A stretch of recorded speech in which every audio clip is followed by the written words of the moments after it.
mai ies. O fi firesc sau poate că nu, dar dacă tu ești regina, eu nu-s regele, nebunul.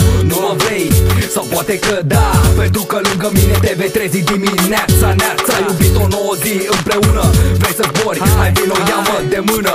Hai vino lângă mine, n-o să scap, nu te las. Hai vino lângă mine, vrei un pic din Hellas. Hai nu te opri, lasă-te ritmul muzicii, vino aproape, simți bătăile inimii. Hai vino, zi-mi ce părere-ți lasă. De fapt, stop. Știi ceva?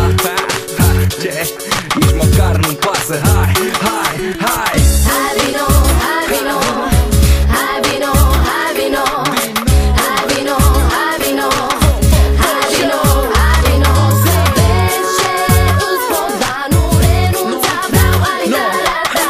Vreau să fiu numai a ta, numai a ta. O să zic așa: te cunosc și recunosc că ești fancy. Hai, te fac un sex și poate un sensi.